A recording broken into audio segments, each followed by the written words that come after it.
Hello and welcome to Books of Blood. My name is John, and today this is actually the second video that I am filming for today. I just a little while ago I filmed the one that's going to be posting Monday, August 1st for 50 years of horror movies, the very first video for that for 1972. So I did a review of a book just recently called Devil's Call, and this is by J. Danielle Dorn, and it's described as The Revenant with Witches. It takes place in the Old West, and it is about a witch whose husband is murdered, and she treks across the United States to exact revenge on her husband's killers. And what's interesting about it is that during this entire trek she is pregnant with their child, and the entire book is written as a memoir to her unborn child. So whenever this child is born and is old enough, it can, read and figure out what happened to the child's mom. I'm not going to tell you what happens to the child's mom, but that's just what's written. Anyway, when I was filming the video, I mentioned that maybe I should do like a top 5 favorite witch books, and I said if you guys would like to see that, and it seems like every comment for the video, for the reviews, like, yes, we want to see that. I'm like, okay, wow, thank you. I appreciate that, because, you guys wanting to see my stuff really makes me feel good. Why is that leaning? Oh yeah, it's leaning because I pulled a book out of there. Alright, so that's going to bug me. I'm going to do this real quick. Yep, here we go. Yep, there we go. Alright. Okay, so anyway, witches. First of all, let me explain a little bit about my, I don't know, fascination, my interest or whatever in witches, like witch movies and witch books. And I don't mean which movies and which books, like which book are you going to read or which book movie are you going to watch. No, witch, W-I-T-C-H, okay? I've always said that werewolves are, have always been my favorite supernatural creature, okay? And if you'd have told me a year ago, maybe 2 years ago, 3 years ago or whatever, that witches would hold a pretty high spot as one of my favorite supernatural creatures. In fact, I would have to say that they are tied with werewolves as my favorite supernatural creature. And it all started, of course, when back in, I think, 2014, I went to see The Witch, with Anya Taylor-Joy, Robert Eggers movie. And I absolutely fell in love with it. It is my all-time favorite horror film, tied with Carpenter's The Thing. And I've said before, there are a bunch of similarities between those movies. Even though they take place, the settings are entirely different. All right, anyway, so that piqued my interest. And I thought, well, what kind of witches do I like? A lot of people like the witches that are kind of representations of feminine power or feminine empowerment or whatever you call it, and that's great. That is great. To be honest with you, though, I like my witches to be just the way they've always been described, like wicked witches, the ones that could, with their mind, just break every bone in your body or turn your brain to mush or something like that. I like those type of witches, okay? Like the witch in Blair Witch, the sequel to the Blair Witch Project.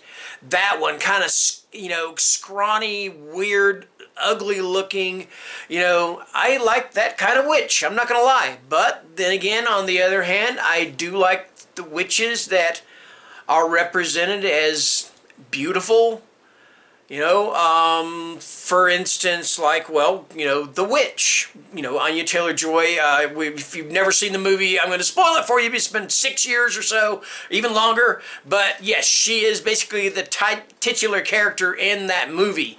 And she's a beautiful young girl who basically is initiated into the world of witches or witchcraft or whatever you want to call it. So yes, Anya Taylor-Joy as the witch, that she could cast a spell on me, yeah boy, Anyway, I'm getting off on a tangent here, all right?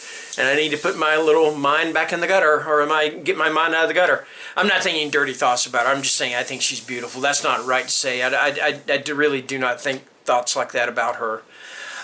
Anyway, so that being said, I have actually got these books ranked from my number 5 to my number 1, my favorite number 1. So let's go ahead, now that I've run my mouth for this long, let's go ahead and get underway. So number 5, and some of you might say, well, wait a minute, John, this isn't a book about witches.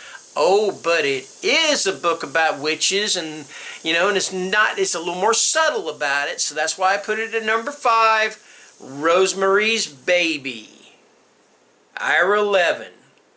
Okay? There's actually a part in here when Rosemary is trying to figure out what is going wrong, and she does the Scrabble thing and does the anagram thing, and it says all of them witches. And of course, you know what this is about. It's about a young girl or a woman and her husband. She's pregnant. They moved into this apartment complex in New York City. And she has some very weird neighbors, and she just may be giving birth to the son of the devil. Alright, so yes, this is definitely a book about witches. Okay, this is Ira Levin's Rosemary's Baby, number 5. Alright, okay, number 4 is actually it's probably a novella. It's only like 150 pages. Now this is about an Appalachian witch. This is Sour by Tony Evans. Alright, now there are some books that I don't always remember the plot to. I have read a lot of books, okay? I don't have an eidetic memory. I have a pretty decent memory, but I don't have an eidetic one. So I'm going to read the synopsis for this. There's three kinds of witches around here that you got to watch out for. There's good ones, evil ones, and ones that sort of just are. Deep in the mountains of Appalachia, a legend is told about something evil that lurks within the dense woods of Gunrack Holler. A witch is said to live there, one whose appetite for innocent souls dates back hundreds of years. Sam Fletcher had heard the story his whole life, but he never really believed it. After all, as his father always said, it's just an old folk tale, only a story. But 2 years ago, something happened that made Sam question his belief in those old folk tales when he accidentally crossed over into Gunrack Holler and found a small black book with a strange symbol on its cover. The promise to end all of his worries, the price, one that Sam would realize far too late, the loss of his only son, Danny's soul. Alright? Now, with the help of his best friend, Sam is determined to get his son back, but to have a chance of reuniting Danny's soul with his body, he is forced to call on an even darker presence, one said to have the ability to resurrect the dead and fix things that aren't fixable. Locals call her the Bone Lady, and they say her power is stronger than Satan's. But dark curses aren't easily fixed, and Danny's body may have already soured. And once they sour, they just don't come back the same. Alright, and that is Sour by Tony Evans. And to me, that has a little bit of a shade of Pet Sematary. You know, because you remember how Judd told Lewis, you know, that the ground where they bury him, where he buries his son, and the cat said the ground is soured. You know, so it's kind of like if you leave, if you leave somebody dead for too long or leave them without a soul for too long, then, they sour, kind of sort of thing, And sorry, I don't mean to keep moving my hands like this. I feel like Randy Savage in those Slim Jim commercials. Ooh, yeah, All right. Sorry about that. All right, number 3. Now, this is actually part 1 of a 2-part series. The other one is called The Witches of Halloween Haven, but I liked The Witch of Halloween House just a little bit better than The Witches of Halloween Haven. Alright. There's an old house up on a hill in the woods that the kids call Halloween House. They accuse the mysterious old woman who lived there of being a witch until the rumors got out of hand and the panicked townspeople burned her house down with her in it one Halloween. She only said one thing before she died: a curse on all of you. And that is all I'm going to read about this, okay? I'm not going to read the rest of the synopsis, but you can just imagine when a witch, right before she dies, casts a spell or casts a curse on a town, then, you know, there is going to be trouble. Now, this one kind of falls in between adult and young adult. I think it leans a little more to me, a little more toward young adult, but it is still a nice, creepy, spooky little witch read. Alright, so there you go. Alright, number 2. Number 2 almost was number 1 until I read the book that was now the number 1. Number 2 is Hex. And this is by Thomas Holdhevelt. Hope I'm pronouncing his name right. Alright, Huevos Rancheros, sorry, that's bad. Huevos Rancheros, ham and eggs, or steak and eggs, Huevos Rancheros, steak and eggs, yes. Anyway, this is about a town, and in the town is a witch, okay? Now, the thing about this witch is her eyes are sewed shut, her mouth is sewed shut, and, the town pretty much just accepts her, okay? They, they don't bother her and she doesn't bother them, but one of the creepy things she does, and I don't see if people get used to it, is that she pops up in various places. You never know when she's going to pop up. I mean, you could be laying there asleep, open your eyes, and boom, she's right there, and she just stands there and just stands there. She doesn't do anything else. But I'm sorry, but that's just creepy as hell. Okay? I mean, I just wonder, when this started happening, and I don't know how long it said it was happening or whatever, I just wonder how many bed sheets got changed, after she showed up one night in somebody's bedroom, I just, the logistics of that, I just think about that. Anyway, so, like I said, they pretty much leave her alone, alright? So, but one thing about it is that it says here, there is a thing, it says that her eyes may never be opened. And I don't know about her mouth, but her eyes may never be opened. Because if that happens, well then, once again, all hell is going to break loose, and I'm going to leave it at that. Because you're going to be sitting there wondering, do her eyes open? Do her eyes get open or whatever? I'm not going to say. Anyway, but this is my number 2 pick. Nice, creepy little read. Hex, Thomas Holdhevelt. Again, hope I'm not butchering the guy's name too badly. Alright.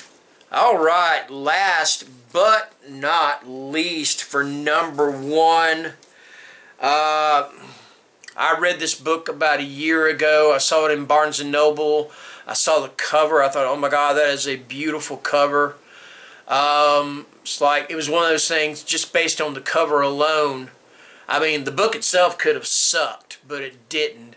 But based on the cover alone is why I picked this book in the first place. But I'm talking about Slewfoot.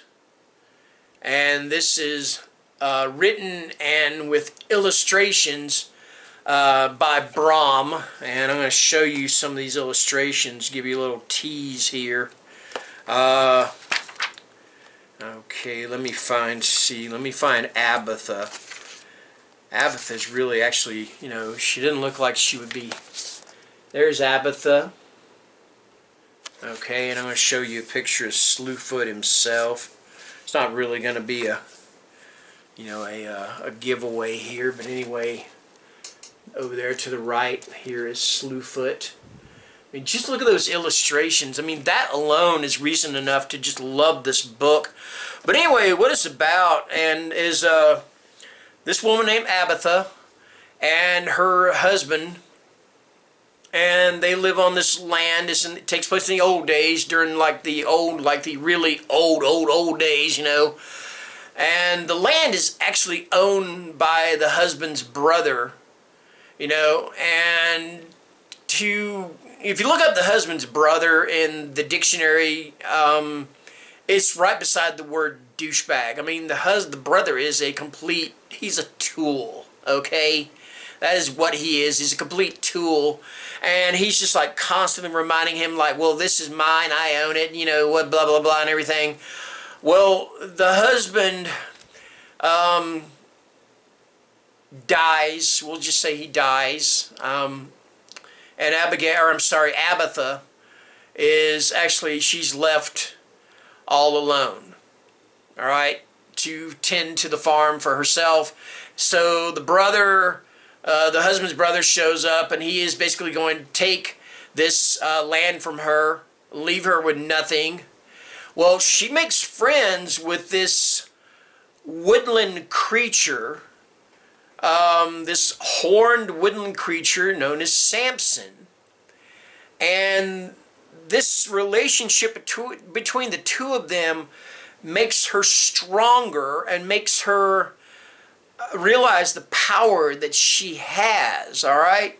It's kind of one of those things, it's like in the autopsy of Jane Doe, they burned her for being a witch even though she wasn't one. So it's kind of one of those things like, you know what? You're going to accuse me of being this? Then that is exactly what I am going to become. It is a wonderful, wonderful story. If you have not picked up Slewfoot, by all means pick up Slewfoot and read it. It is absolutely magnificent. All right. So I am looking at my battery right now on my camera, and it's getting low, so I'm going to wrap this up. Those are my 5 favorite witch books for now. I mean, that may change, but for now, they're my favorites. I think Slewfoot's going to stay my favorite for a long, long time. So until next time, thank you guys for watching. Take care and stay scared. Bye-bye.